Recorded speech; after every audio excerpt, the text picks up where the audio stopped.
Ceux qui n'ont pas vu la semaine passée, j'avais parlé vraiment du livre de 1 Thessaloniciens. On va se reporter dans ce livre-là, 1 Thessaloniciens 4. Ce qu'on avait parlé la semaine passée, c'était le 1 à 8. Et c'était de vivre en sainteté devant Dieu. Et là, je vais vous parler dans le même livre, la suite de cela, c'est vivre en sainteté devant les hommes. Bien là, Gérard, vivre en sainteté devant Dieu, comment être saint? Dieu nous a appelés à être saints. Puis là, ici, Paul, il nous exhorte les Thessaloniciens à vivre en sainteté devant les hommes.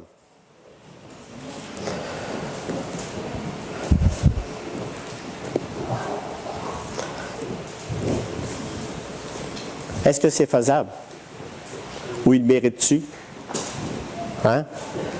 Bon, par la grâce de Dieu, justement. Par la grâce de Dieu. Mais, ce que je veux vous dire en partage, je veux surtout, la parole de Dieu, des fois, elle est tranchante comme une épée. Des fois, elle nous fait du mal. Charnellement parlant qu'on dit. Parce que ça ne nous plaît pas. Des fois, je prépare des messages, je regarde ça, puis je dis, wow! Puis là, je pense à vous autres. Sans connaître toutes vos vies, finalement. Mais c'est pas mon but. Là, je ne prends pas une photo, je ne mets pas ça dans le coin. Bon, ben lui, là, il faut que je l'enligne. Après ça, tu sais, je ne fais pas ça. Mais l'idée, ça me parle. Qu'est-ce que je veux vous parler ce matin? C'est parce que la parole me parle. Mais en même temps, elle est pour moi. Dans le sens, je ne veux pas dire que je suis égoïste, je veux dire, il faut qu'elle me parle. Il faut qu'elle me touche le cœur. Si elle ne me touche pas, ben, elle ne vous touchera pas. C'est évident. Si je lis juste pour lire, ben, ça ne marchera pas. Donc, s'il y a des propos qui sont dits à ce moment-là, mettez ça devant la croix, devant le Seigneur Jésus. Puis, Seigneur, qu'est-ce que tu veux me dire? C'est tout. C'est rien que ça. C'est juste ça. Mais en même temps, Paul, moi j'aime les écritures de Paul, puis écoute, il n'y a pas juste les épîtres de Paul, les épîtres de Jean, ainsi de suite. Et tous ceux qui composent ce livre-là de la Bible, ben c'est clair qu'ils ne mangent pas le mot, là. Des fois, là, c'est aïe aïe. Ça fait-tu. Mais on est là pour ça. Et moi, je vais vous dire, dans toutes ces années que j'ai vécu avec, je veux dire que Dieu m'a appelé à ça, et suivre tout ça, on apprend avec le temps, les années. Je me rends compte qu'au 20 ans, c'est pas ce que je pense aujourd'hui, mais l'Écriture, elle est vivante. Les mêmes versets qu'on lit aujourd'hui n'ont pas le même sens que pour moi, il y a 25 ans. Donc, il faut que ça fasse ça à chacun de nous. Puis, c'est tranchant, c'est direct. Et en même temps, j'ai attendu aussi des messages qui disaient « Hey, wow! Gérard, c'est pas spirituel, ça, là. » Nous, quand on dit vivre en sainteté devant les hommes, c'est parce que Dieu nous demande des choses. Puis nous, si on ne le fait pas, on met le Dieu ridicule. Ah, ils se disent enfants de Dieu. Mais garde-la donc vive. Garde-la vive. Vous savez, on a des préceptes. Dieu est un Dieu d'ordre. Et il y a des choses que je vais vous dire tantôt. On arrive là-dedans, je fais une introduction pour justement vous dire qu'on doit penser à ces choses-là. On doit arriver et dire, regarde, Seigneur Jésus, comme on a dit tantôt au repas du Seigneur, je suis un sacrificateur du Dieu vivant. Je suis un serviteur du Dieu vivant. Je te sers parce que je t'aime. Bien, d'abord, il m'aime bien plus que moi je l'aime, en passant. Je ne sais pas si vous le savez, mais Christ nous aime beaucoup plus que nous, on peut l'aimer. Mais parce qu'il nous aime et parce qu'il a mis cet amour-là en nous, on est poussé justement à être un modèle. Quand je dis un modèle, c'est un être qui est touché par sa grâce. Et c'est ça que ça veut dire, vivre en sainteté devant les hommes. Et c'est pour ça que mon titre, il dit, ce que Dieu veut, c'est notre sanctification. Bon, qu'est-ce que la sanctification? On a parlé de ça la semaine passée, devant Dieu. Comment vivre en sainteté devant les hommes? C'est ce qu'on va voir. Est-ce que Dieu nous appelle à la sanctification? Autrement dit, c'est-tu nécessaire? Nous avons été appelés de Dieu afin de vivre. N'oubliez pas ça. Nous avons été appelés afin de vivre jour après jour dans la sanctification, même envers les non-croyants. Même s'ils nous tapent ses nerfs.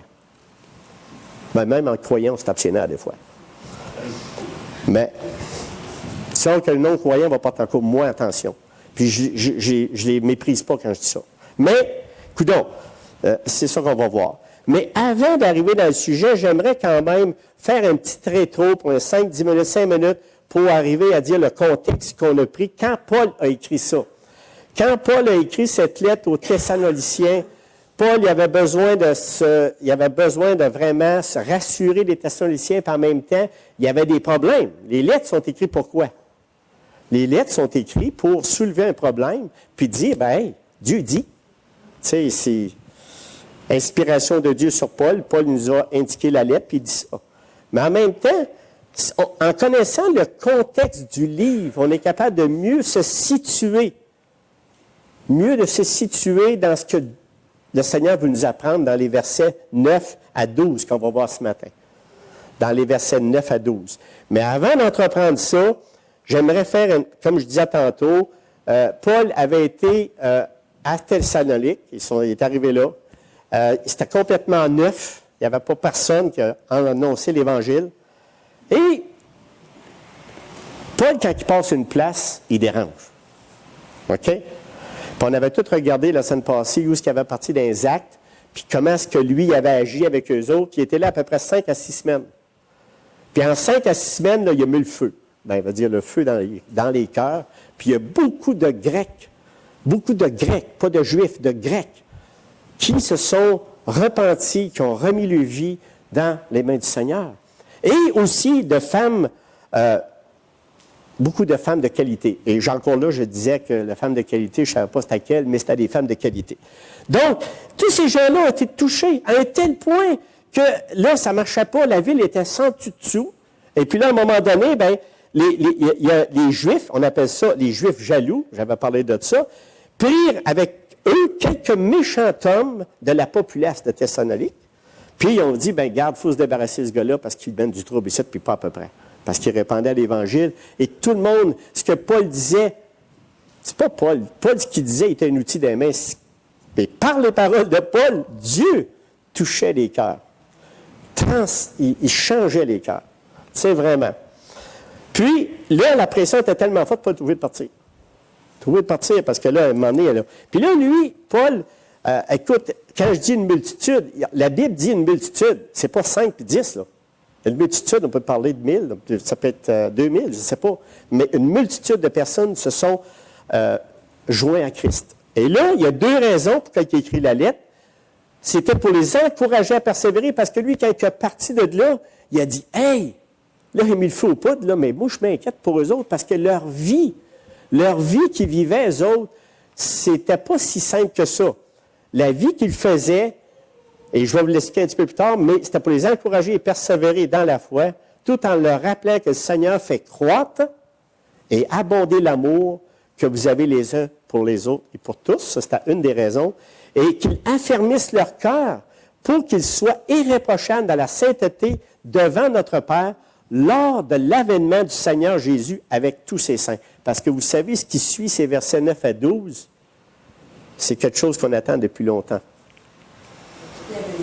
Oui, l'arrêto. Il dit ici à 9 à 12, en disant 13, « Nous ne voulons pas, frères, que vous soyez dans l'ignorance au sujet de ceux qui sont décédés, afin que vous ne soyez pas affligés, que vous ne vous soyez affligés, pas comme les autres, qui n'ont point d'espérance. » Puis là, il parle justement au retour de Christ, les vivants, ceux qui sont morts en Christ vont lever, puis ceux qui ne sont pas morts, bien, ils vont lever. Ils vont être enlevés.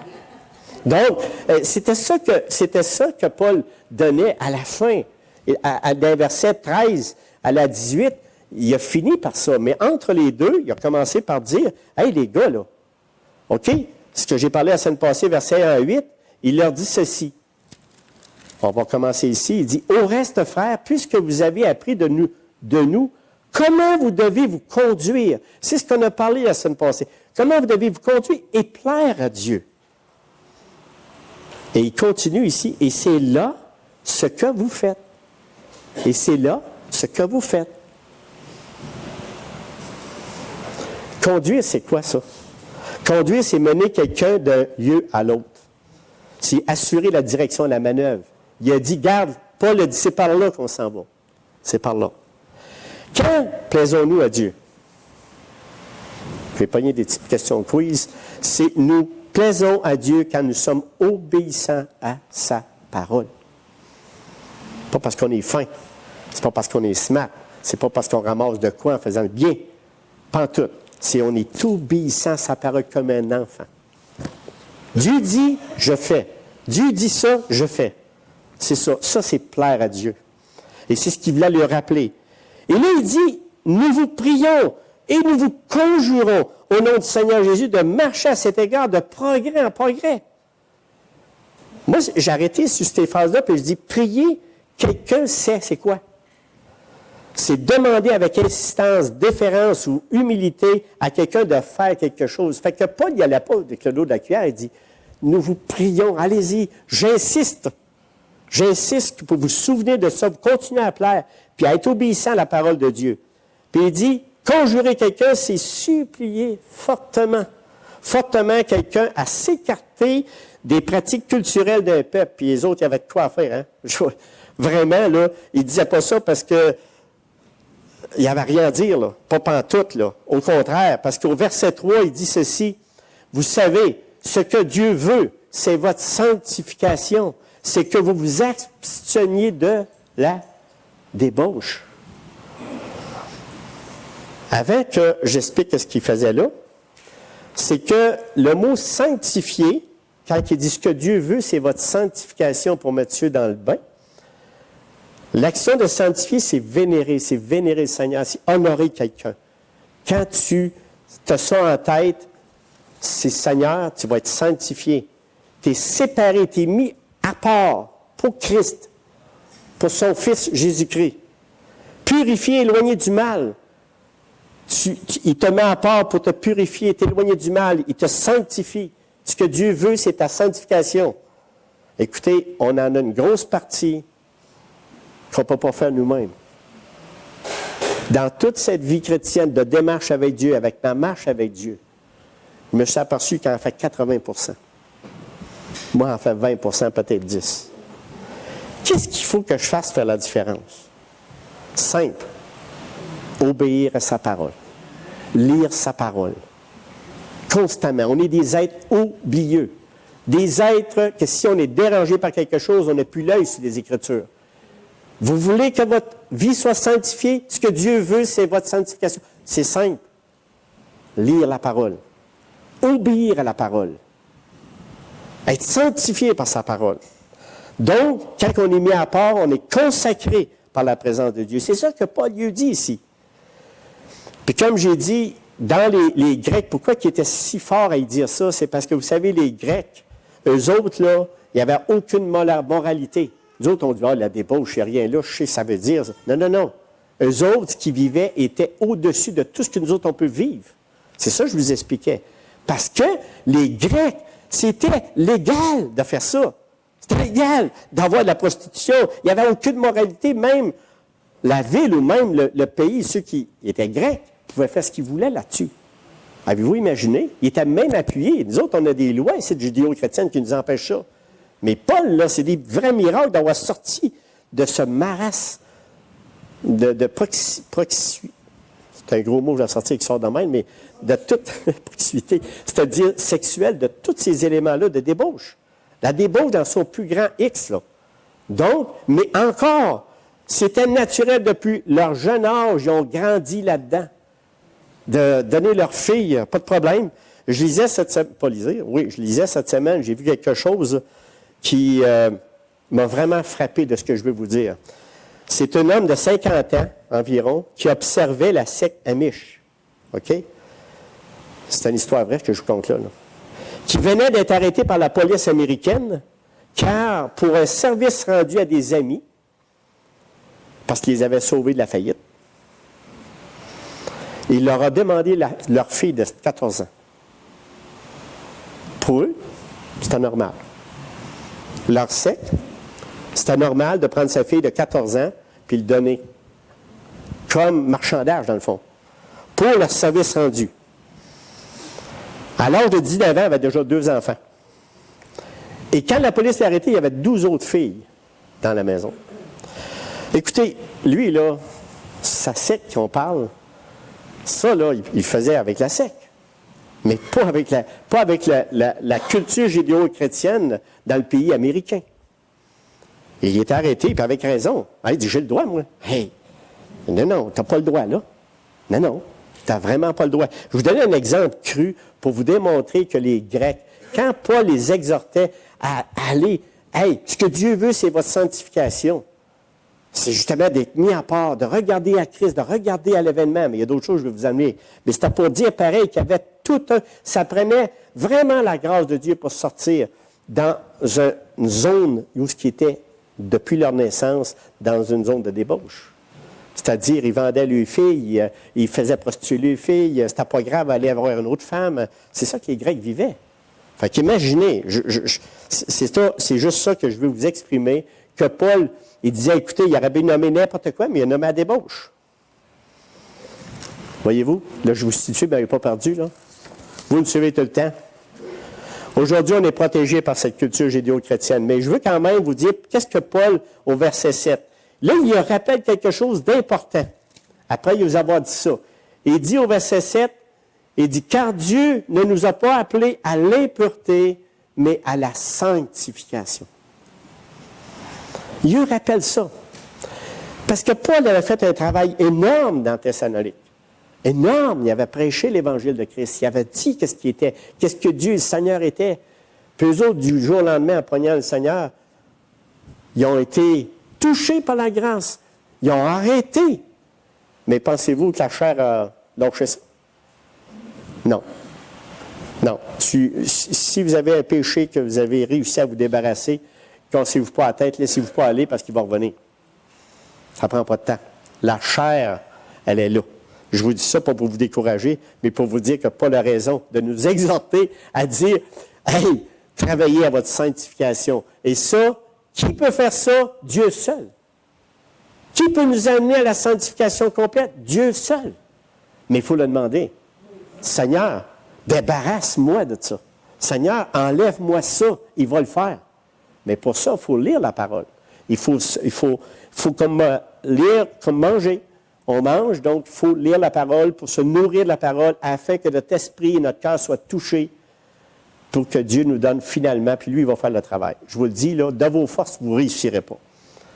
Et là, il continue au verset 8. Celui donc qui rejette ses préceptes ne rejette pas un homme, mais Dieu qui vous a aussi donné son Saint-Esprit.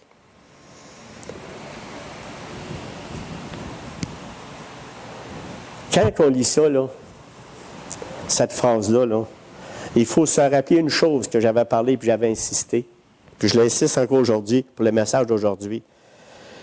Le Seigneur, c'est avant tout le Seigneur. Des fois, on dit, c'est le Seigneur qui sauve. Oui, il nous sauve. C'est vrai.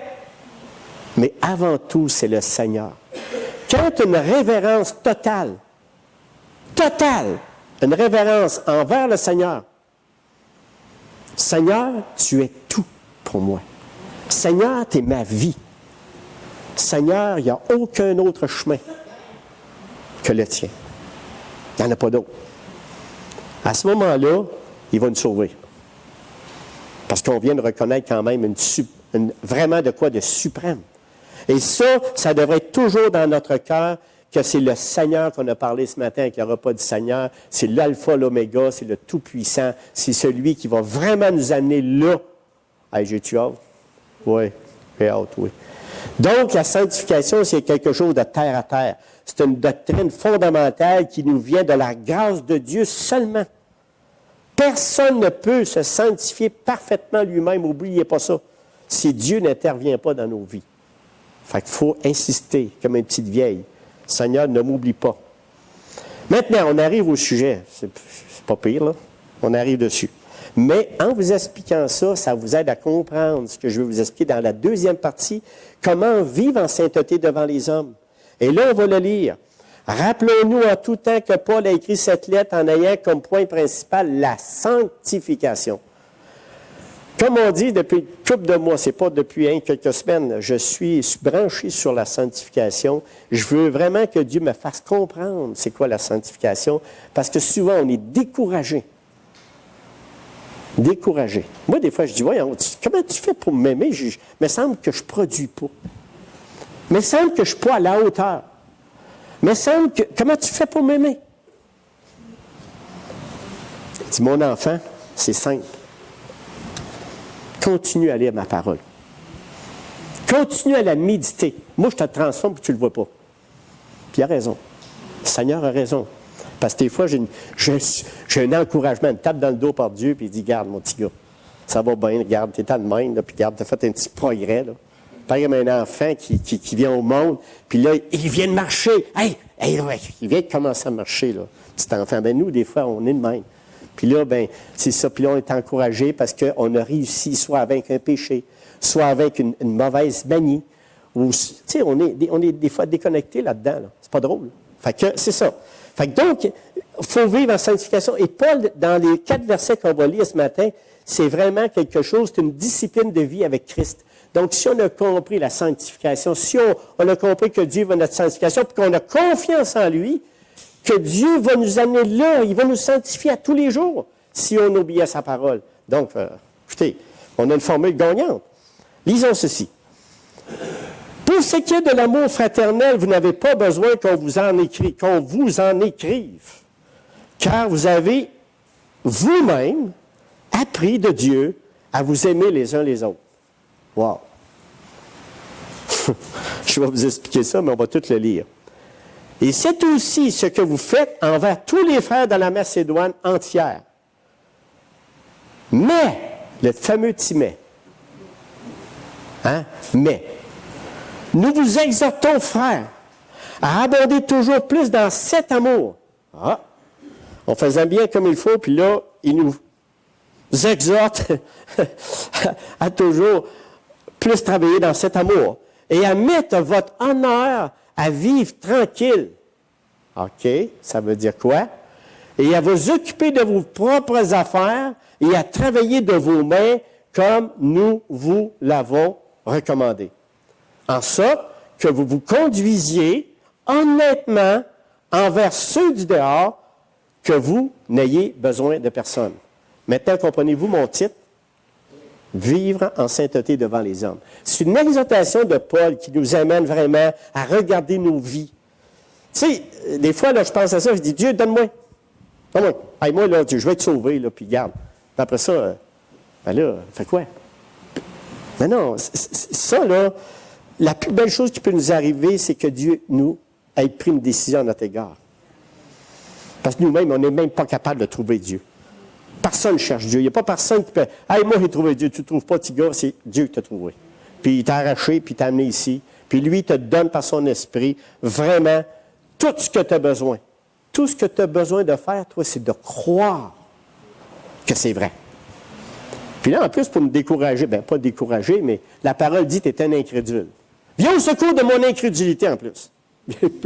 On a tout de quoi de bon là-dedans. Moi, je trouve qu'on n'a pas grand-chose. Ça nous prend tout de Dieu. Voyez-vous? Mais Dieu voit notre sanctification devant les hommes. Puis je vais vous dire que c'est extrêmement important, mes frères, mes sœurs ici, qu'on comprenne ça, parce que quand on comprend ça, il y a beaucoup de choses. Ça, là, c'est pas de devenir un hypocrite, là. Je ne parle pas de ça, là. Parce que des fois, on a tendance à être un faux, ils appellent ça des fois du jambon, du faux simili jambon, mais tu peux avoir un faux simili chrétien.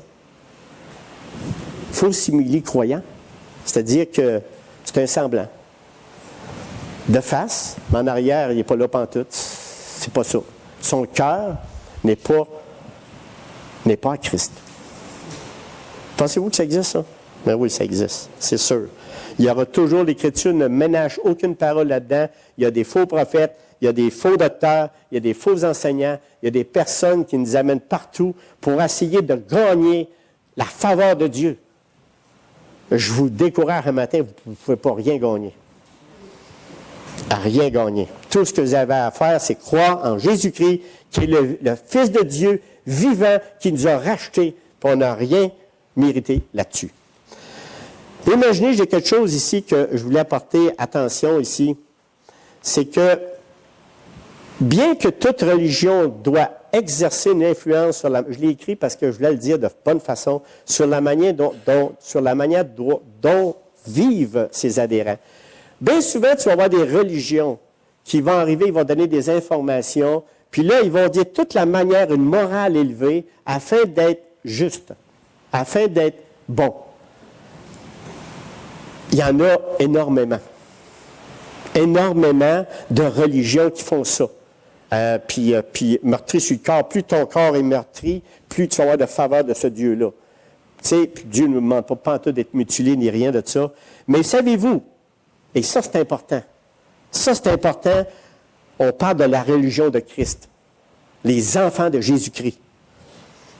C'est la seule qui peut réellement transformer la vie, nos vies. Croyez-vous? C'est la seule. Il n'y en a pas d'autre. Il n'y en a pas d'autre.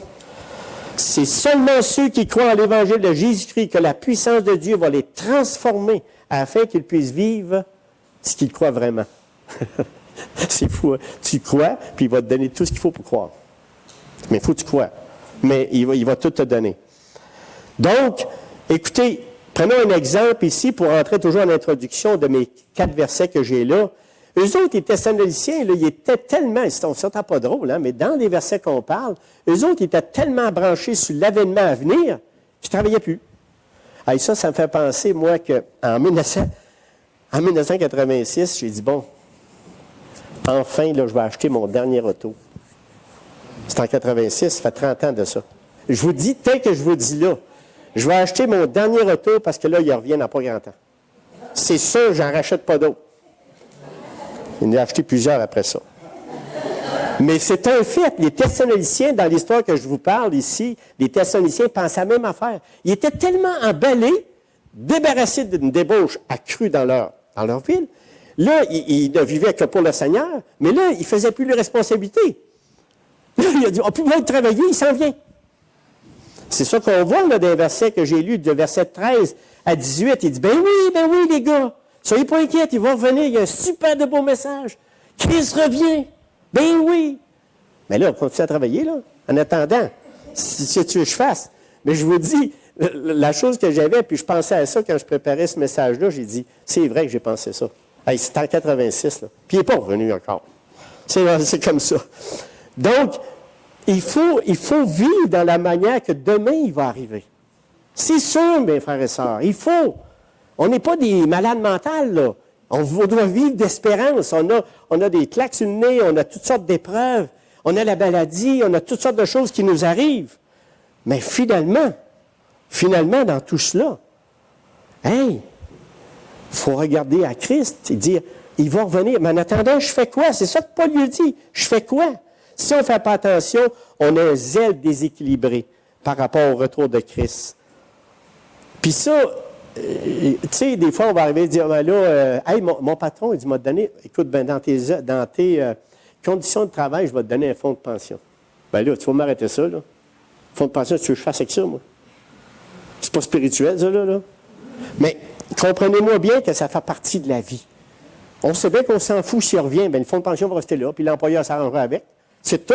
Mais tu sais, tu ne peux pas rejeter le nécessaire. Tu ne peux pas, parce que tu es spirituel, tu dirais, Christ va revenir, puis là, j'ai plus besoin de rien faire. Non! C'est ça que Paul les reprend. Il dit, hey, négligez pas vos responsabilités. Négligez pas ça. Parce qu'on devient déséquilibré. Je suis très conscient que mon fonds de pension va rester là. S'il revient demain. Je ne pourrai pas toutes les dépenser. C'est sûr. Puis, je m'en fous. Je suis avec le Seigneur. C'est clair. C'est tout. Non, mais, comme Pierre il dit, 2 Pierre 3, versets 13 à 14. Mais nous attendons, selon la promesse, de nouveaux cieux et une nouvelle terre, où la justice habitera. C'est pourquoi, bien-aimés, en attendant ces choses, appliquez-vous à être trouvés par lui, sans tache et irréprochable, dans la paix. Quelle belle exhortation de Pierre. Et il y a des exemples dans la Bible, les 10 vierges folles, les 10 vierges sages. Tu sais, tu as plusieurs paraboles qui démontrent qu'on doit attendre avec patience le retour de Christ, mais en attendant, Occupons-nous de nos affaires. C'est ça que ça veut dire. Là, je suis dans le creux du sujet. La première des choses que Paul rappelle ici, il y a 4 points. Les 4 points qui restent, c'est ça que je vais déblatérer, et c'est ça que Paul nous exhorte à faire. C'est s'aimer davantage les uns des autres, vivre tranquille, on va vous expliquer ça, quelques mots, s'occuper de leurs propres affaires, s'occuper de leurs propres affaires, et travailler de leurs mains. On vous dit le reste? Oui? Bon. S'aimer davantage les uns les autres. Et moi, je trouve Paul, ici, d'une façon, là, pour ce qui est de l'amour fraternel, vous n'avez pas besoin qu'on vous écrive, car vous avez vous-même appris de Dieu à vous aimer les uns les autres. Ça ne vous frappe pas, ça? Car vous avez vous-même appris de Dieu. Hey, moi, je suis impressionné. Ça ne vous impressionne pas? Mais moi, ça m'impressionne parce que Dieu nous apprend à aimer. Donc, ça veut dire qu'il nous aime pas mal. Vous avez appris vous-même. Qu'est-ce qu'ils ont fait, les Thessaloniciens? Ils ont tout simplement arraché. Ils se sont accrochés aux Écritures. Ils se sont accrochés à la parole de Dieu. Ils disaient, Seigneur, t'es vraiment... Et puis ça leur réglé beaucoup de problèmes de la débauche. Mais là, comme je vous ai dit, ils sont comme étourdis. Fait que là, ils continuent. Ça, là, l'amour fraternel, c'est quoi l'amour fraternel? C'est de pratiquer le véritable amour biblique. Aïe, aïe. Qui s'exprime toujours par des gestes de service, combler les besoins et faire des sacrifices au profit des autres, sans m'en rajouter quelque chose, sans faire de dépression. Ça, c'est bon de le dire parce que tu peux tellement être activiste, tu peux te taper une dépression. Ben là, t'es-tu mieux, là? Ben Seigneur, tu m'as demandé ça.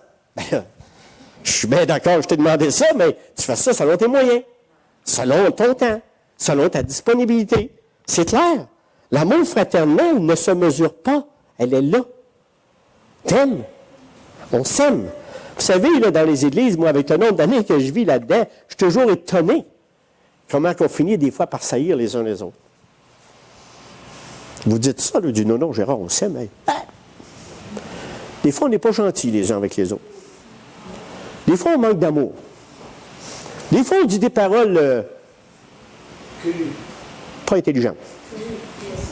J'ai dit ça sagement, j'essaye là, d'être sage, parce que je peux me faire reprendre. Hein, celui qui prêche normalement peut se faire reprendre. Mais dans ces choses-là, le Seigneur est clair. Est clair. Écoutez, on est là, Romains 5,5, il dit « Or, l'espérance ne trompe point, parce que l'amour de Dieu est répandu dans nos cœurs par le Saint-Esprit qui nous a été donné. Cherchez toujours ça. Et on aura toujours un amour fraternel. Il y aura toujours des circonstances dans nos assemblées qui vont nous décourager. Puis qui vont nous dire je l'aime pas. Je l'aime pas. Il me fatigue. Moi, quand ça m'arrive, je vous le dis, qu'est-ce que je fais? Je vais vous dire qu'est-ce que je fais. Seigneur, viens à mon secours. Parce que j'ai pas de cœur, ça n'a pas d'allure. Voyons, j'ai pas d'amour, mais Christ, il en a. Et je vous le dis, ça marche. Quand tu remets ta vie devant Christ, quand tu mets vraiment ta place à cette place-là, puis tu mets ça devant le Seigneur, ça ne fait même pas 24 heures, parce que tu viens habitué, hein? Avec les années, tu deviens habitué. Parce que, quand il ne faut pas te conter d'histoire, c'est pas vrai qu'il n'arrive rien d'une assemblée. C'est pas vrai qu'on a un amour fraternel, là. Oh! Mais je vais vous faire comme Paul, hein? Je vais vous dire quelque chose qui va vraiment vous encourager. Parce qu'ici, je vous le dis, on a de l'amour fraternel. Je vous le dis, là. Je vous encourage, mes frères et sœurs, ne lâchons pas ça parce qu'on le fait dire. L'extérieur nous dit, c'est une Église qui aime. Hey, il disait ça à Thessalonique aussi. Mais lâchons pas ça. Lâchons pas ça parce qu'il le dit, Seigneur, et il dit, c'est aussi, car vous avez vous-même appris, mais lâchez pas, nous vous exhortons, frères, à abonder toujours plus dans cet amour. Je vous dis la même affaire. La même affaire, mes frères et sœurs, ne lâchons pas, même s'il y a des irritants, même s'il y a des choses qui nous blessent, qui nous rentrent dedans, gardons ce principe-là, gardons cet élément-là, que Christ est avec nous, puis par son amour, on va aimer notre pire ennemi. Notre pire ennemi. Les pharisiens, ils disaient, moi j'aime ceux que j'aime. Le Seigneur, il dit, garde bien. C'est plus que ça. C'est toi, tu vas plus, si tu veux aimer vraiment, aime ton ennemi. Aime ceux que tu aimes, mais ton ennemi avec. C'est pas rien, hein? Fait que ça, il faut travailler constamment dans notre cœur à garder cet amour fraternel les uns avec les autres. Pourquoi que Paul dit ça? Tout simplement pour qu'on soit On vive en sainteté devant les hommes. Parce que si on s'aime les uns les autres, quel témoignage qu'on fait? Incroyable, un témoignage extraordinaire. C'est un témoignage qui dépasse l'entendement. Puis on n'est pas obligé de compter des points. Là. Pas besoin de marquer ça sur un calepin. Laissez Dieu faire. Dieu va tout noter. Moi, je ne veux même pas voir mon livre. Hein. J'ai peut-être un calepin, là, je ne sais pas. C'est une niaiserie. Mais je ne veux même pas le voir. Je ne veux pas le voir. C'est tout simplement, ça appartient à Dieu. Puis moi, mon travail, c'était d'être un serviteur du Dieu vivant. Ça va? La semaine passée, j'avais parlé de l'autonomie humaniste et la théonomie. Avez-vous oublié ça? Non? Ah, ça va bien. Je veux juste quelques points pour ajuster. Pour bien sûr, je me disais, j'ai dit, j'ai pas été assez précis. On est un ou l'autre. Autonomie humaniste ou théonomie. L'autonomie humaniste, lui, il désire marcher avec Dieu, mais sans Dieu. Vous vous souvenez de ça?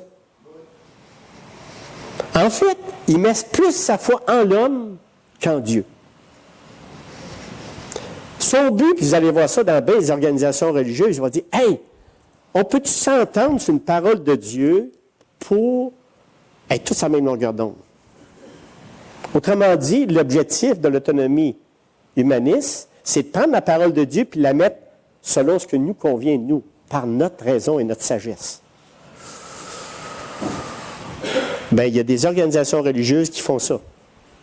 Il y a des organisations religieuses qui ont les Écritures, le même livre que j'ai, mais ils veulent l'adapter selon leurs besoins et leurs désirs. Non, je ne suis pas perdu, là, je n'ai pas perdu, là, mais c'est ça, l'autonomie humaniste. Autrement dit, Dieu, ben, tu sers à quelque chose, hein? Tu nous as donné ta parole, puis là, nous autres, ça nous dirige pas mal, puis là, nous autres, en tant qu'on a vraiment une intelligence, puis là, nous autres, on va prendre ta parole, puis on va la mettre rassembler le plus de monde, d'hommes et de femmes ensemble, pour qu'on soit d'accord. Échec et mat. Qui, mes frères et sœurs, qui? Les autres, le but, là, se pratique, c'est de celui de se proclamer autonome, c'est de méconnaître le seul législateur. Qui est le seul législateur? Le celui qui peut déterminer la vie et la mort. Le celui qui peut déterminer toutes choses, l'alpha, l'oméga. Celui qui a tout en main, celui qui a tout produit. On est le produit de Dieu. On est de la création de Dieu. Puis on va dire à Dieu quoi faire. Hey, Dieu, tu t'es trompé, certain, ça c'est pas. Ce que tu dis là, pas tout à fait d'accord avec toi. Tu t'en as de ça, bien, tu peux faire ça sur des livres de loi dans une entreprise. Ça, c'est bien sûr, tu sais. Mais si tu le bosses, tu as mis ça, mais ça aurait pu être différent, là. Mais ça, c'est pas grave, là. Mais pas Dieu. Pas Dieu. Dieu, ce qu'il dit, il n'y a rien à changer. Personne ne va enlever aucune lettre et en ajouter aucune. T'en enlèves pas, puis t'en rajoutes pas. Puis il y en a des livres qui disent que c'est la Bible, mais ils en rajoutent, puis ils en enlèvent pour essayer de dire ce qu'ils veulent, pour rassembler le plus de monde possible, pour se donner une théologie. Parce que ce n'est pas possible que Dieu est clair de même. Non, Dieu est clair. Sa Bible est claire. Ça, on appelle ça l'autonomie humaniste. La théonomie. La théonomie, c'est... Ça, ce que je ne suis pas des mots inventés, là. Vous pouvez tout aller voir ça. La théonomie, c'est vraiment... Écoute, Israël. Écoute, Israël. Écoute, enfant de Dieu. La théonomie, c'est l'enfant de Dieu qui est à l'écoute de Dieu. Lui, là, Dieu dit, c'est Dieu dit. C'est ça de la théonomie. Autrement dit, il ne vit que par Christ. Il ne vit que par sa parole. Il ne vit que pour lui. Il n'y a rien d'autre qui passe. Quand il y en a un petit coup fin, il va dire, hey, c'est pas tout à fait, tu sais, le verset que tu parles, c'est pas tout à fait ça que ça veut dire, là. C'est ça que ça veut dire, là. Puis là, tu regardes ça, tu dis, ouf. Mais si toi, tu as vraiment une vision théonomique, tu vas dire, Dieu a dit ça, puis c'est tout, ça s'arrête là. Moi, j'ai pas de doute. On ne doit pas avoir de doute sur la parole de Dieu. On ne doit pas en avoir. Parce qu'il est le législateur, c'est lui qui nous a donné le discernement sur le bien et le mal, puis on a besoin de la Bible pour ça. Si tu n'as pas de Bible, tu ne peux pas discerner le bien et le mal. En tout cas, si tu n'es pas racheté de Christ, c'est encore pire. Ça te prend l'Écriture, ça te prend l'Esprit de Dieu. Ça te prend Christ pour te faire du discernement dans les Écritures.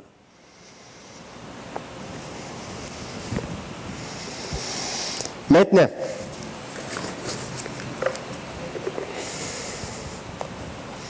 Est-ce que nous avons appris, c'est une question pour vous, est-ce que nous avons appris ou sommes-nous en train d'apprendre de Dieu à nous aimer les uns les autres?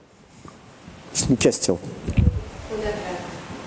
Si c'est oui, gloire à Dieu. Si c'est non, bien, suppliez l'Éternel.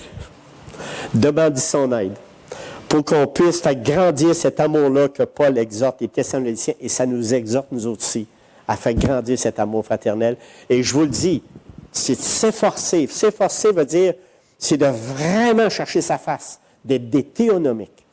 Chercher sa face pour pouvoir dire, Dieu transforme mon cœur qui ne tient pas de bout.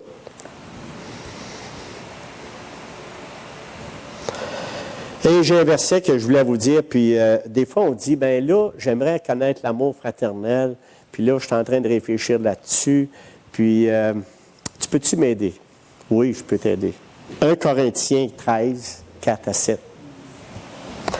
L'amour est patient. Il est plein de bonté. L'amour n'est point vieux. L'amour ne se vante point.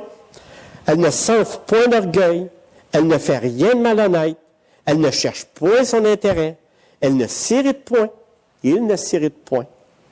Il ne soupçonne point le mal. Il ne se réjouit point de l'injustice, mais il se réjouit de la vérité. Il excuse tout. Il croit tout. Il espère tout. Il supporte tout. Bien là, quand tu as tout mis ça en pratique, là, on va t'avoir tout un amour fraternel. Tout un amour fraternel. Il n'y a pas grand-chose qui va passer. Pas grand-chose. Parce que vraiment, on va être inspiré de Dieu, on va être encouragé par Dieu, parce que Dieu, toute puissance avec ça, moi, des fois, je dis, hey. Puis il faut se rappeler ces versets-là. Quand tu manques d'amour, je sais que Christ m'aime. Mais je vais lire ces versets-là, puis dire, wow, j'avais oublié que de place que j'avais oublié. Fait que, puis là, quand tu lis ces versets-là, tu dis, Seigneur, donne-moi ta sagesse et ton intelligence de comprendre mes erreurs dans tout cela, pour que je puisse vraiment voir ce qui se passe à la lumière de tes Écritures, et non par mes idées sombres et querelleuses que j'ai dans mon cœur. Tu sais, t'oublies ça. Puis là, il te transforme. Là. Puis là, le Seigneur, il dit, j'ai aimé ta plainte. Le Seigneur peut dire, j'ai aimé, parce qu'on s'humilie devant le Seigneur. Quand tu es d'un gros pan, là, puis t'es bon, là. Tu marches pas vite, dis, Seigneur, tu peux être couché, je suis debout, là. Je suis debout, là, voyons. Mais là, c'est parce que t'en as un gros bout, là, qui manque, là.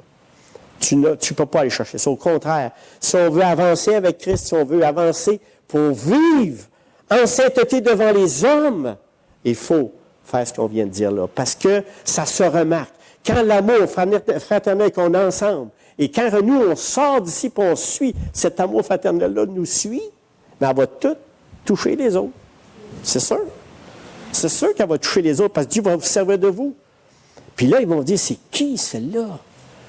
C'est, hey, il y a quelque chose de spécial. C'est de l'évangélisation, ça, mes frères et sœurs. Direct, là. Tu peux pas, tu n'as même pas besoin d'ouvrir la bouche. Comment c'est qu'il m'aime, je l'ai, moi? Voyons, ça ne marche pas, ça. Comment ça se fait? Je l'aime, puis il m'haït. C'est pas drôle, hein? Mais c'est comme ça. Puis là, les gens vont dire, au verset 10, « Et c'est aussi ce que vous faites envers tous les frères dans la Macédoine. » On va mettre Rwanda entière à abonder toujours plus dans cet amour. J'ai pris même parole de Paul, mais je vous dis à Rwanda. Et Paul le rappelle de vivre dans l'espérance de retour du Seigneur, mais sans jamais perdre la priorité de l'amour. Ma question, est-ce que nous faisons cela avec tous les gens de Rwanda? Est-ce que les personnes que nous voient peuvent glorifier Dieu à nous voir aller? Pas se pavaner, là, « Gardez-moi ». Pas ça, je veux dire. Là. C'est pas ça, ton naturel. Tu comprends? Vive tranquille. Vive tranquille. Je disais, qu'est-ce que je vais lui dire, vivre tranquille, mais il y a de quoi? C'est d'être silencieux. C'est-à-dire que c'est pas de parler de manière opportune, demeurer en repos. Tu sais, il y a des propos qui se disent, là, qu'on dit même pas des fois, là, on est vraiment pas sage. Vivre tranquille, des fois, c'est juste par nos paroles. Tu fais pas de bruit, tu déplaces pas de l'air. Là. Tu sais, des fois, quand tu es converti par Christ, tu peux aller dire, Hey, toi, t'es-tu sauvé, toi? T'es là, manette. Puis l'autre, lui, il est non-croyant, là, puis tu vois, c'est qui ce gars-là? Tu sais, tu fais pas trop de bruit, là. Tu es zélé, mais en même temps, tu fais honneur au Seigneur Jésus, mais tu vis tranquillement, mais tu fais pas de bruit. Mon voisin en face, il me regarde, il sait, j'ai même pas besoin d'y parler. Juste en me voir vivre. Je vis tranquille. Là, un matin, il m'a allé parler à M. Babineau. Je vais traverser la rue, puis là, je vais le déranger, même s'il est sur le parterre, puis il est en train de faire sa pelouse. Tu sais, tu vis tranquille, tu laisses l'occasion, tu laisses le Seigneur Jésus, tu pousses pas, tu défonces pas les portes, puis surtout, tu restes humble. Humble. Des fois, on est arrogant dans notre façon de faire. On manque d'amour. Et les gens, tu vas les avoir plus par l'amour et en disant, « Hey! » Puis nous, on a parlé l'autre fois 1 heure de temps des choses de Dieu, de la parole de Dieu. Pas demander une fois s'il est déjà sauvé. Moi, tout ce que j'avais le goût, c'était vraiment de parler de la parole de Dieu, puis il voulait savoir. Puis là, je le sais, il la lit, la Bible.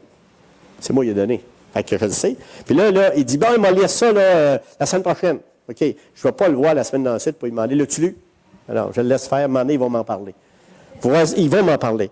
L'objectif, c'est de Paul, c'est de nous exhorter à prier pour les autorités, afin que les croyants puissent mener une vie paisible. Ça aussi, c'est de vivre tranquille. Ça veut dire qu'on ne fait rien pour bousculer notre société, notre ville.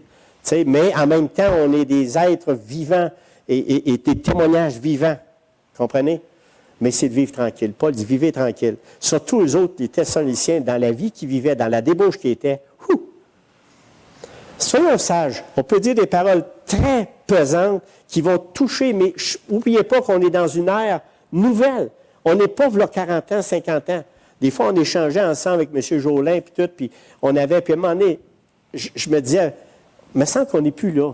Les gens, aujourd'hui, là, avant leurs 50 ans, ils avaient été élevés dans le judéo-chrétien, on parlait de Dieu, puis c'était pas grave.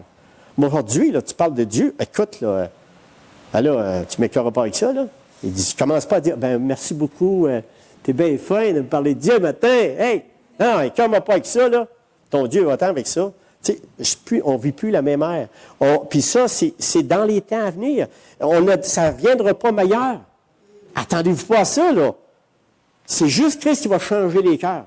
Puis les autres, nous, on doit rester des modèles, vivre en sainteté devant les hommes, mais en même temps, ils disent, hey, on se souvient de ces hommes et ces femmes qui étaient là parce qu'un jour, les tribulations vont arriver, les tribulations vont arriver, toutes les troubles vont arriver, et soyez pas inquiets, notre témoignage va être pesant, très pesant. Puis des fois, en tant que chrétien, il faut faire honneur au Christ, parce qu'ils vont dire, c'est-tu ça être un chrétien?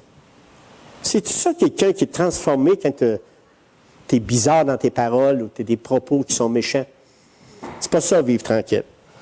Maintenant, s'occuper de ses propres affaires. Il dit, à vous occuper de vos propres affaires. C'est spécial que Paul parle de s'occuper de ses propres affaires parce que eux autres, là, il y avait, tout simplement, on le voit dans le 2e livre de Thessaloniciens, du chapitre 3 à 12, il dit, nous apprenons, c'est toujours dans le même livre, mais ça fait lien avec ça. Puis il dit ici, nous apprenons cependant qu'il y a parmi vous quelques-uns qui vivent dans le désordre, qui ne travaillent pas, mais qui s'occupent de futilité. Nous invitons ces gens-là et nous les exhortons par le Seigneur Jésus-Christ à manger leur propre pain en travaillant paisiblement. Et là, je ne veux pas blesser personne là-dedans. Il y a des situations qui nous empêchent des fois de travailler.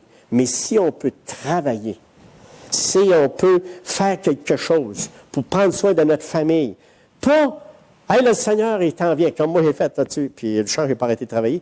Mais tu sais, tout ça pour dire, c'est que le Seigneur arrivera bien assez vite. Puis en attendant, il faut travailler. C'est ça que Paul exhorte les Thessaloniciens. Faites quelque chose. Faites quelque chose. Faites un travail. Un travail, là, c'est pas juste la rémunération, mais s'occuper de quelqu'un. Quand on parle ici de futilité, ça, on appelle ça du mémérage. Installez-vous dans un pic vite, là, ou allez au centre d'achat. Assisez-vous et écoutez. Vous allez voir qu'il y a beaucoup de futilité. Puis, si il ferait tout ce qui a été dit là, le gouvernement serait tout changé. Puis, tout serait changé. Mais on passe notre temps à brasser n'importe quoi. Au lieu de t'occuper des choses que tu dois t'occuper, mettre de l'ordre dans ta vie, mettre ta vie au travail, prendre soin de ton prochain, prendre soin de ta famille, tes enfants. Mais on s'occupe de toutes sortes de félicités. On aime ça, s'occuper des enfants des autres. Hey, puis, comment ça va? Je trouve depuis que temps tu te laisses aller. Ouais, OK. Mettez-vous, tu sais. Mais il y a des fois, là, il faut réfléchir, mettre ça devant Dieu et dire, est-ce que c'est des choses futiles que je fais? Si je veux prendre soin de ces nouvelles, on peut le faire. Mais si l'autre, il dit, j'aimerais mieux pas t'en parler. Bien, lâchez, hein? C'est parce qu'il ne veut pas en parler. Des fois, on a besoin, je ne veux pas couper la fraternité entre nous. On a besoin de parler les uns avec les autres. Mais quand quelqu'un ne veut pas parler, laissez-les faire. On n'est pas là pour ça. Et puis, au travers de ça, quand on est en dehors, bien, c'est de faire attention à ce qu'on dit. Vous savez, quand il dit de leurs propres affaires, de s'occuper de leurs propres affaires, ça, là, c'est vraiment de s'occuper de tes affaires, de ton jardin, de ton travail, de ta femme, de tes enfants, de tes petits-enfants, de tout le monde, à l'église, tes frères, tes sœurs. Toi, là, tu es le dernier des... Tu n'es pas là, là. Tu n'es pas là, là. Tu t'occupes de tes affaires. Puis quelqu'un qui s'occupe des affaires, ça, vous avez dit, ça, c'est pas spirituel ce que tu dis là, Gérard. Là, tu nous demandes de faire des œuvres. C'est la moindre des choses de faire ce que je viens de dire. Parce que le Seigneur nous demande tout simplement d'être comme ça. Si tu es touché par lui, tu es touché par sa grâce, tu vas automatiquement faire des œuvres, puis tu vas automatiquement aimer. Tu vas être le dernier à t'aimer. Je dis, là, ils vont dire, vous prenez un jour. Non, tu vas être le dernier à t'aimer. Celui que j'ai plus de soucis, là, c'est celui qui parle, avec moi-même. Il m'énerve. Tu sais, des fois, il m'énerve. Fait qu'il faut que tu le mettes tranquille. Non? Vous ne vous énervez pas de temps en temps, vous autres même? Non? De temps en temps, on est bien mêlés, puis on a besoin du Seigneur Jésus pour faire de la lumière dans nos vies, puis de s'occuper de nos propres affaires. Et quatrièmement, travailler de leurs mains, parce que les Thessaloniciens, les autres là, ils rêvaient tellement à ce retour de Jésus-Christ, de l'avènement qui s'en venait, qu'eux autres là, non seulement qu'ils s'occupaient pas de leurs affaires, mais ils étaient tous penchés, Seigneur, il va revenir, non, hey, j'ai pas travaillé, mais donne-moi à manger. Donne-moi à manger, j'ai pas. Non, mais moi, tu sais, là, ils s'occupaient, c'était ça, là. En plus, ils quêtaient, tu sais. Voyons, ça marche pas, là. Mais non seulement qu'il y avait ça, c'est que eux autres, les Grecs, quand ils ont reçu cette nouvelle-là, eux autres, là, ils ont donné tout l'ouvrage manuel à leurs esclaves. Ils ne travaillaient plus. De l'humain. C'est-à-dire qu'ils faisaient, ben ça, c'est pas spirituel, on va faire le jardin ou par les esclaves.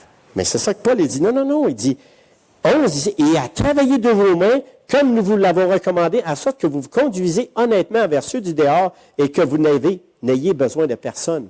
Autrement dit, il voulait reprendre les Thessaloniciens qui voulaient remettre tout à ses esclaves. Mais nous autres, on est sauvés maintenant, on est avec le Seigneur Jésus, puis on attend son avènement. Vous comprenez le verset? C'est ça que Paul dit, hey, en attendant son avènement, occupez-vous de vos affaires. Puis en attendant son avènement, travaillez de vos mains, là. Vous êtes capable de le faire, votre pelouse. Puis vous êtes capable d'occuper de ci, puis tu vas occuper de ça. Fait que, parce qu'eux autres, ils disaient maintenant qu'on est libre en Christ, on n'est même plus obligé maintenant de me soumettre à mon maître. Ça, je parle des patrons. Aujourd'hui, c'est des patrons. Puis les autres, dans ce temps-là, ils appelaient ça des maîtres. Fait que là, les autres disaient, hey, non seulement que moi, je ne travaille plus, je donne ça à mon esclave, mais en plus, j'attends l'avènement, mais en plus, tu le bosses, là. Je suis spirituel, moi. Le Seigneur m'a sauvé. Maintenant, je suis libre en Christ. C'est moi qui m'aime. Mais non. Paul, il dit non. Faut que tu te soumettes au maître, puis il faut que tu accomplisses tes obligations. C'est ça que Paul dit. Mais là, le temps file, et puis je vais vous dire, là-dedans, j'ai eu des exemples dans toutes ces années-là, des choses aberrantes qui se sont passées sur le bras de la parole de Dieu. Ça, là, on aurait pu étendre ça 15-20 minutes. Des personnes disent, regarde, Dieu dit ça, fait qu'il faut que tu me donnes. OK? Tu es en train de me dire, il faut que je te fasse la charité parce que Dieu dit ça à toi, là. Toi, tu me dis à moi, il faut que je te fasse la charité. Tu comprends? Il y a foule de choses qui... Paul le dit dans 2 Thessaloniciens 3, il y avait un gros problème, les Grecs, les nouveaux chrétiens thessaloniciens. Il y avait des gros problèmes. Parce que Paul, il dit ici, dans le deuxième livre Thessalonique, le chapitre 3, verset 10, il dit, si quelqu'un ne veut pas travailler, qu'il ne mange pas non plus. 2 Thessaloniciens 3, 10. Fait que les Thessaloniciens avaient vraiment des problèmes. Vraiment des problèmes à ce niveau-là. Et c'est pour ça que j'ai parlé de tout ça. Donc, le but de toutes ces recommandations sur le travail qui motive aussi toutes ces recommandations, c'est aimer, à vivre tranquille, à s'occuper de leurs propres affaires. Et tout ça pour but de faire de l'évangélisation parce que le monde, il dit, « Hey, non seulement qu'ils sont rachetés par Jésus-Christ, non seulement qu'ils aiment comme pas personne aime, mais en plus, ils s'occupent de leurs affaires, en plus, ils sont travaillants, en plus, ils sont gentils, ils sont fins. » C'est un puissant témoignage qu'on laisse aux gens, aux non-croyants, aux incroyants, et ça rend l'Évangile crédible. Et je voudrais terminer. À ce moment-là, on devient aussi des témoins les plus efficaces auprès de leurs voisins et de leurs bien-aimés non sauvés. C'est incroyable comment c'est puissant. Vous y croyez-vous? Je veux lire un dernier verset qui encourage, parce que c'est la troisième fois que je le dis, mais je le trouve tellement beau. 1 Thessaloniciens 5, 23, 24, le livre des Thessaloniciens est vraiment... Ça dit ceci. « Que le Dieu de paix vous sanctifie lui-même tout entier. Et que tout votre être, l'esprit, l'âme et le corps soient conservés irrépréhensibles. Lors de l'avènement de notre Seigneur Jésus-Christ, celui qui vous a appelés, mes frères et sœurs, est fidèle. Et c'est lui qui le fera. » Fait, découragez-vous pas. Tout ce que je vous ai dit là, c'est quoi, là? Mais c'est lui qui va tout faire. La seule chose qu'on doit faire, c'est s'en remettre en lui, de mettre vraiment nos problèmes, nos soucis, de s'occuper de nos oignons, puis ouais en avant. Petit gars, va-t'en par là, puis sois pas inquiète, Dieu va s'occuper de toi. On classe ça. Merci Seigneur pour ton amour. Merci Seigneur pour cette parole vivante. Ce livre vraiment instruisant, dans tous les livres d'ailleurs, c'est instruisant. Ça nous guide, ça nous dirige, ça nous fortifie, ça nous exhorte. Merci pour ce beau plan divin. Tu vas venir nous chercher, Seigneur. Tu vas venir nous chercher, ton avènement s'en vient. Persévérons jusqu'à la fin. Soyons des modèles en Jésus-Christ. Soyons des hommes et des femmes d'amour. Soyons des hommes et des femmes d'amour fraternel aussi entre nous. Afin que ton nom et ta gloire soient toutes là pour tous les gens du dehors. Et qu'on puisse vivre en sainteté devant les hommes. Seigneur, merci pour ce temps. On te remet tout entre tes mains. Puis bénis mes sœurs, mes frères pour cette semaine, afin qu'il y ait du bon temps. Puis le camp Jolibé, que je pense dans le moment, Seigneur, mets ta bonne main dessus, qu'on soit dirigé, protégé par toi. Au nom de ton Fils Jésus. Amen. Bonne semaine, mes frères et sœurs.